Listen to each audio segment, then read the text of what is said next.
अस्सलामुअलैकुम, कैसे हैं आप सब। Welcome back to my YouTube channel.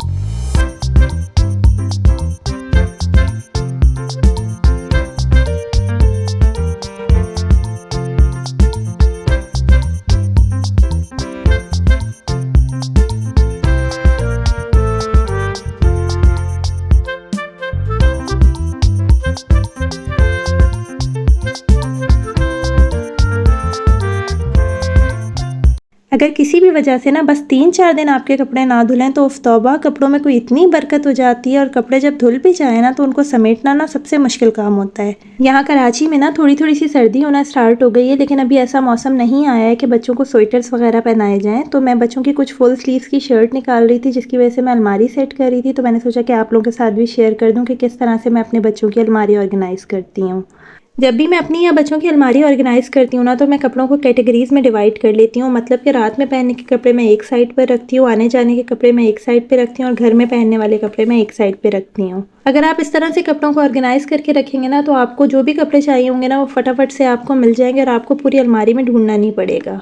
जितनी भी बच्चों की शर्ट्स होती हैं ना, उनको मैं स्क्वायर में फ़ोल्ड करके रखती हूँ, और जैसे जो शलवार कमीज़ वगैरह होते हैं ना, तो मैं उसकी शर्ट के अंदर ही उसका ट्राउज़र रख के फ़ोल्ड कर देती हूँ। अच्छा, मैं ना इस तरह से करती हूँ कि जो भी सीज़न चल रहा होता है, मतलब गर्मियाँ चल रही हैं तो गर्मियों के कपड़े अलमारी में आगे की तरफ रखती हूँ और सर्दियों के पीछे की तरफ रखती हूँ, और फिर जब सर्दियाँ आती हैं तो सर्दियों के कपड़े आगे की तरफ कर देती हूँ और गर्मियों के कपड़े पीछे की तरफ कर देती हूँ।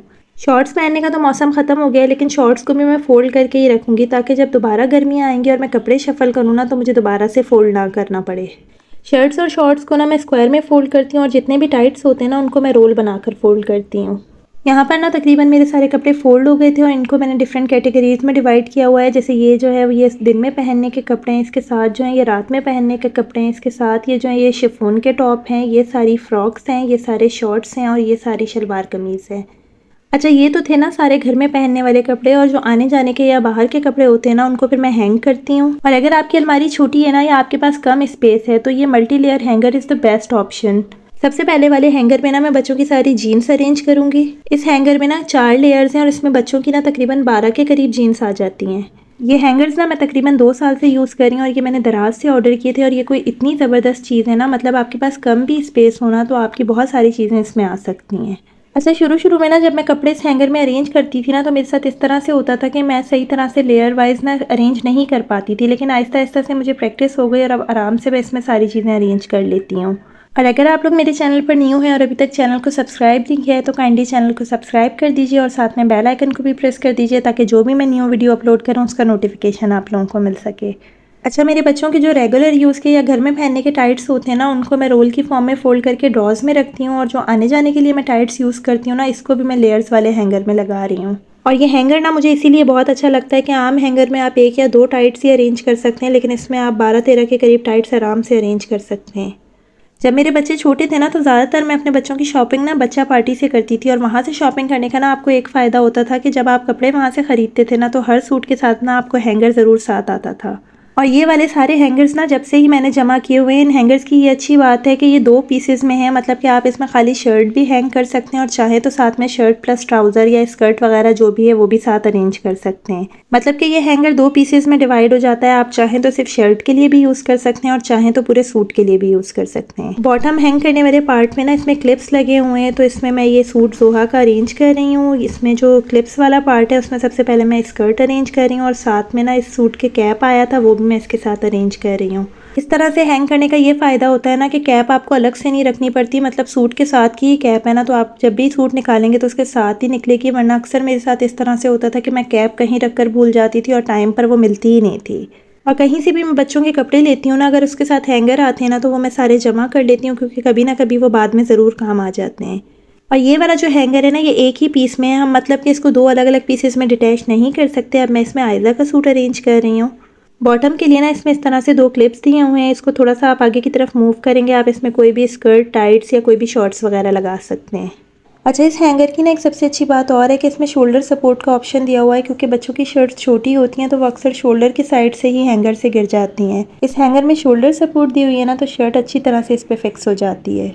अच्छा, कुछ कपड़े ना मैंने अपने बच्चों के चेज़अप से लिए थे, तो वहाँ भी इस टाइप के हैंगर मिले थे, और सारे हैंगर्स ना मैं संभाल के रख लेती हूँ, क्योंकि वो कहीं ना कहीं ज़रूर काम आ जाते हैं।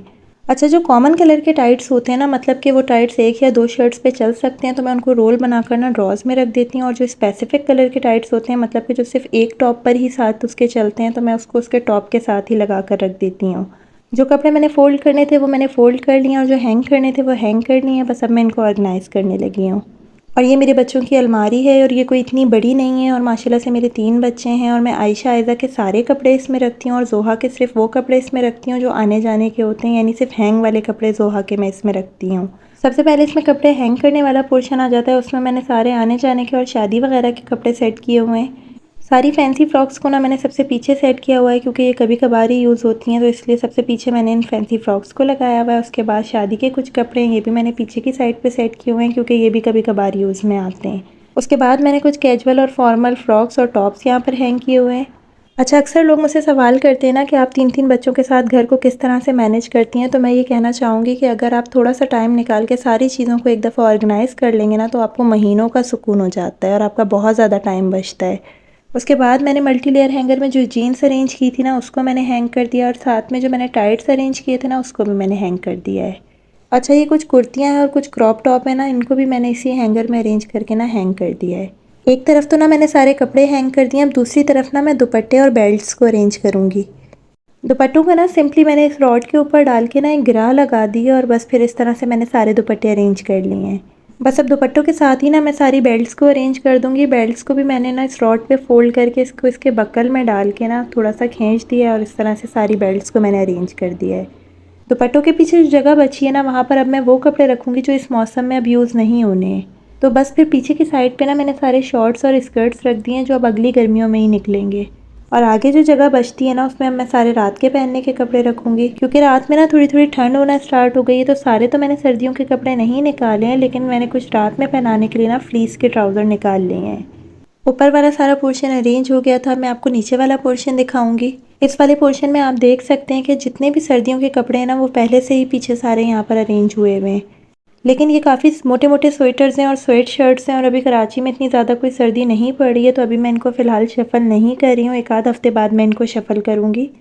बस इसमें से कुछ जो फुल स्लीव्स की थोड़ी बहुत शर्ट्स हैं ना, वो मैं निकाल ले रही हूँ। अच्छा, यहाँ पर ना मैंने कुछ इस तरह से अरेंज किया हुआ है कि ये जो मैं रख रही हूँ ना, सबसे पहले ये सारी फ्रॉक्स हैं और इसके बराबर में ना सारे कुर्ते और शलवार कमीज़ रखे हुए हैं। और अब जो मैं ये रख रही हूँ ना, ये दिन में पहनने की शर्ट्स हैं और उसके बाद ये जो मैंने रखी है ना, ये रात में पहनने की शर्ट्स हैं। उसके बाद ये कुछ शिफॉन के टॉप हैं, तो मैं इसको फ्रॉक वाले पोर्शन के ऊपर ही रख रही हूँ। और बच्चों के जितने भी कपड़े हों ना, कम ही लगते हैं और मैं सबसे कम ना अपनी ज़ोहा के कपड़े लेती हूँ क्योंकि वो ग्रोइंग एज में है और वो छोटी है, जल्दी जल्दी से बड़ी होती है, तो उसके कपड़े भी छोटे हो जाते हैं। फिर इतने अच्छे अच्छे कपड़े जब छोटे हो जाते हैं ना, तो आपको बड़ा ही अफसोस होता है। आयशा आयज़ा के कपड़े मैं इसलिए भी ले लेती हूँ ज़्यादा क्योंकि दोनों को सेम ही साइज़ आता है और फिर मुझे ये होता है कि चलो उनके कपड़े छोटे हो जाएंगे तो एटलीस्ट ज़ोहा तो पहन लेगी ना। और ये एक बहुत ही ज़बरदस्त सा पॉपकॉर्न टॉप है और ये आयशा को ना उसकी खाला ने दिया था और ये इतना ज़बरदस्त है। पहले ये आयशा ने पहना, फिर आयज़ा ने और ज़ोहा ने, और ये अभी तक बिल्कुल नया का नया लगता है। और इसकी ना सबसे अच्छी बात ये है कि ये किसी भी साइज़ के बच्चे को आ जाता है, मतलब ये स्ट्रेच भी हो जाता है और दोबारा से श्रिंक भी हो जाता है। और सबसे सबसे अच्छी बात इसकी ये है ना कि इसको प्रेस नहीं करना पड़ता। और कभी-कभी तो पता है मुझे ये लगता है कि मैं कबाड़ वाली हूँ, मतलब कि कोई भी बॉक्स, कोई भी चीज़ आ जाए ना, मैं उसको फेंकती नहीं हूँ और संभाल के रख लेती हूँ और वो चीज़ कभी ना कभी ज़रूर काम आ जाती है। और बस अब तो मुझे याद भी नहीं है ये बॉक्स पता नहीं किस चीज़ के लिए आया था, तो बस मैंने इसमें फिर बच्चों के सॉक्स और इनर वियर को अरेंज कर लिया है। बस इस बॉक्स के ऊपर ना जो थोड़ी सी जगह बचती है, उस पर मैं बच्चों के कैप्स अरेंज कर रही हूँ। बस अब इस पोर्शन में सारी चीज़ें अरेंज हो गई और ये फुल हो गया है। अब ये नीचे वाली ड्रॉज आ जाती है, इसमें मैं सारे टाइट्स को फोल्ड करके रखती हूँ। कुछ टाइट्स इसमें ना ऑलरेडी फ़ोल्ड हुए हुए रखे हुए हैं और बाकी जो मैंने फ़ोल्ड किए थे ना, अब वो मैं इसमें अरेंज करूँगी।